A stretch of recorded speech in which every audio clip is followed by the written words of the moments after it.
Hey crew, I'm Lexi, your local lightworker. I'm a tarot reader and an astrologer, and here I am with another episode in the ASTROHUNKS series. This is a series where I dissect the birth charts of famous male celebrities for your viewing pleasure. In today's episode, we are going to be dealing with the birth chart of the Swedish actor Alexanderskarsgard.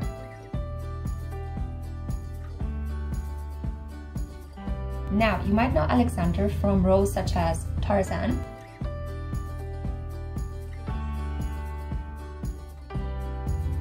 or also from the True Blood series. He played as well in Little Big Lies, one of my favorites.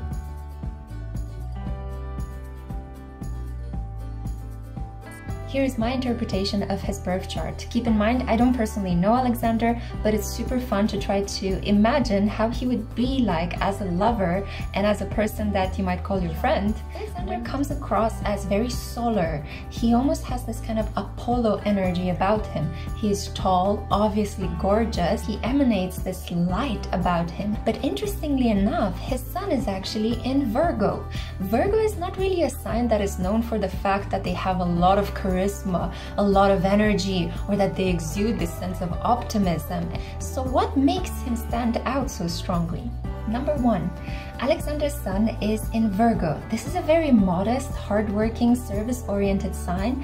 It is actually the sign of everyday individuals, public and local administration. It deals with health and well-being and just being of service, being of help to other people. So it's really interesting that he comes across as so royal and so imposing and so charming when he has a sun in a relatively humble earth sign. However, there is a catch to this, because Alexander's sun falls bang on his ascendant, on his rising place, that part of our chart where the rising sun kind of tends to bring fated events into our life, and it shows the point through which we attract things towards ourselves. So he has an incredible capacity to just attract people towards him. Not only that, but he also has his sun conjunct Venus. Yes, he has a Venus in Virgo in the 4th house. If you guys are familiar with Venusian energy, it is ultra luscious, full of pleasures, and it usually portends beauty in a person's chart. Another interesting aspect is the fact that he comes across much more fiery and passionate and full of life than his sun makes him out to be, because the second interesting marker in his chart is the fact that he has a moon in Leo. Leo is this royal, full of life, big-hearted energy. It is the sign of the king, right? The king of the jungle, the one that roars. So no wonder that he got starred in a role to play Tarzan. Leo, and usually a fire moon, talks about unconscious, passionate desires, almost like animalistic instincts. However, his moon is relatively tempered by two other interesting astrological markers. So his moon is not so impulsive and as passionate as a normal moon in Leo would set out to be, because it is conjunct Saturn, so it is in Saturn's grip. And as you guys know, Saturn is the planet of limits, karma, obstacles, and setbacks. And it is also placed in his 12th house. Yes, our dear Alexander has his moon conjunct Saturn in Leo in the 12th house. The 12th house is the house traditionally ruled by Pisces. It is that place in our chart where we surrender, where we need to let go. Interestingly enough, it also points to his connection to a lot of artists, a lot of hidden secrets, a lot of bed pleasures, but also being surrounded by people who would normally consume drugs or use all sorts of hallucinogenic substances and maybe even alcohol to escape reality. Interestingly enough, in the research that I was doing to prepare for this video, I stumbled upon an interview with Alexander. I'll link it down below in the description box for you to enjoy as well, in which he mentions that he actually comes from quite a hippie, artistic family. In spite of the fact that Alexander seems to be quite chill about his hippie and artistic upbringing, he isn't so relaxed emotionally. I have a feeling that either he might be engaging in some sort of recreational drug consumption, or he has a very stern attitude towards people who consume drugs, especially if we take into account his Virgo Venus, and Virgo Venus usually portends a lot of criticism in personal relationships, and his Virgo Sun. So I'm tempted to say that in spite of the fact that he seems so cool and down with his hippie upbringing, he has a lot of criticism towards the way he was brought up, and I think that as well his relationship with his mother is a very tense one, which might also point towards the fact that he has some problems allowing true love into his life. than true blood, more like true love. I'll see myself out. Why is he so drop-dead gorgeous? It's not only that he has Venus in the first house, it's also due to the fact that he has a South Node in Taurus. So the South Node shows this karmic point of the moon, this imaginary point that astrologers like to reflect upon, that shows what we karmically bring very naturally from a past lifetime. In a past lifetime, Alexander Skarsgard worked heavily towards becoming materially wealthy, worked heavily towards having a very robust, healthy and beautiful body, and this is what he naturally brings into this current incarnation. He's beautiful, and because he's so beautiful, he naturally attracts opportunities towards him. Money, roles, the respect and admiration of his fans. So there is a very strong sense that he came into this incarnation with the consciousness of abundance, of wealth, of feeling good, of feeling comfortable in his body. No wonder that he was born in Sweden, which is one of the wealthiest countries in the world, and one of the countries in which there is a strong link between the individual and the natural environment. So it was meant to be for him to be born in a specific location with a specific soul imprint. Now, the other interesting marker is that he needs to learn to let go of that, which is really, really fascinating. If he has a South Node in Taurus, that means that his corresponding North Node is in Scorpio. With a Scorpio North Node, he needs to go through a lot of emotionally intense experiences in this lifetime. He might go through intense death and rebirth moments. He could go through intense physical workouts. And his lifetime is a lot about transformation and also in front of camera. Scorpios are par excellence the best photographers, the best filmmakers. So his North Node in Scorpio is always going to push him towards emotionally intense experiences. He might need to save the life of other people. He might need to be saved from himself. Ultimately, what I see is that his karma is somehow related in this lifetime to him being able to establish a deeply meaningful, loving, soulful connection with a soulmate.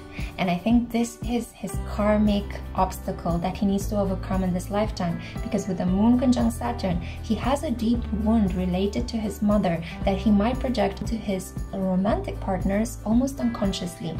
I think that this guy never felt completely loved and accepted. I think that he felt somehow the weirdo in his family. He's also the eldest son in a family of 6 other individuals. I'm also tempted to say that this might be his karmic lesson in this lifetime, because I see in his chart that he has a Mars in Libra conjunct Pluto in Libra. This guy is a really refined lover. He also really loves gender equality. When he says that he's a self-proclaimed feminist, I would be very tempted to believe him. This guy actually matches his walk to his talk. The only thing is that I don't think he allows a lot of women to get too emotionally close to him. I think that this is his karmic obstacle to overcome in this lifetime, mostly due to the fact that he has a deep maternal wound in his energy. He basically needs to move in this lifetime from a materialistic mindset to an emotionally based mindset, and he's doing this through the realm of movies. Now, Alexander also has Neptune in the 4th house in Sagittarius. Indeed, he comes from a large family, and I can see here that he tends to idealize his family life. He might gloss over the fact that there could have been some issues with drugs or with alcohol in his family life. This could be a well-kept family secret that not that many people know about. And keep in mind what I mentioned earlier, his North Node is in Scorpio. It is about keeping a lot of secrets. It is about having power over other people by using money and sometimes even physical force. I'm not at all surprised that he played the part of a very good-looking and yet domestic violence perpetrator in the series Little Big Lies. I see as well in his chart a marker for the fact that he is destined to reach fame in this lifetime. He's destined to grow very strongly, and that is his Jupiter in the 10th house at 0 degrees Gemini. He is meant to come together in partnerships. He's meant to include himself together with other people. He's not meant to be an independent worker. He's meant to blend with someone else, to pool his resources together with other people, to be part of a team. It's also because his 11th house is in Cancer, which kind of makes me feel that his team workers, his co-workers, his filming crew, to a certain extent, takes the role of his own family members. Another very beautiful thing about Alexander is that he might be prized for his looks, but he's actually really intelligent, almost to the point of being brilliant.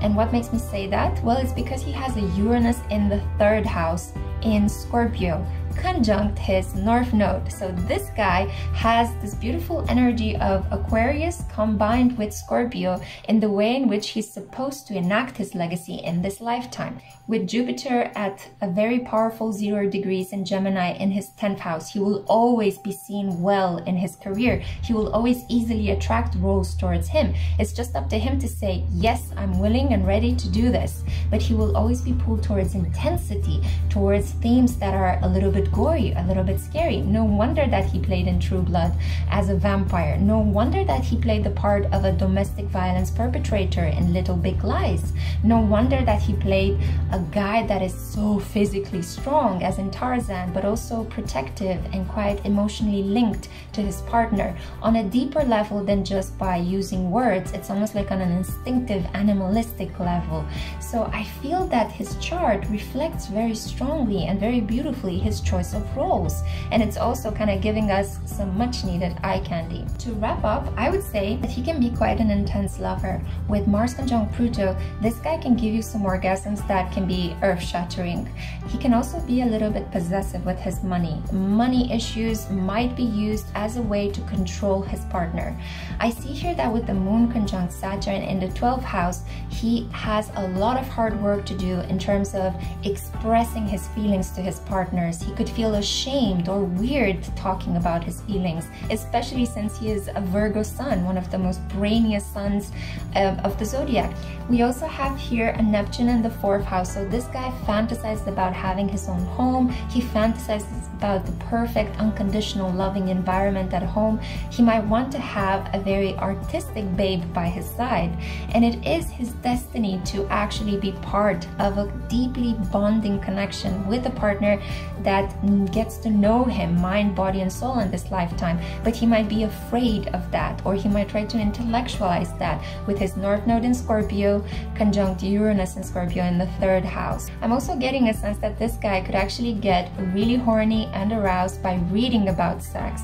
Not necessarily by looking at people having sex, but mostly by reading about it, because with Uranus energy there in one of the sexiest signs of the zodiac, I'm pretty sure that he delved a little bit into Tantra, that he knows about the Kama Sutra, that he is interested in learning about sex and improving his prowess in the bed sheets, not only about potentially just talking about relationships and intimacy with other people. So I feel that he has so many markers that make him stand out, but at the same time I feel that establishing a deeply meaningful love connection with someone is his biggest challenge in this lifetime, and that it will come later on for him, usually after the age of 35. So I'm not at all surprised to see that he continues to remain single. That's what I had for you guys. I hope this got you to fantasize. I hope it got you some really interesting insight. Let me know what you think of Alexander Skarsgard, what you found out about him. Feel free to dive into the interpretation of birth charts of your favorite celebrities. I'll make sure to try to create another video very soon in this series based on the suggestions that you left me. And oh my god, I need to end this video because I do not have air anymore.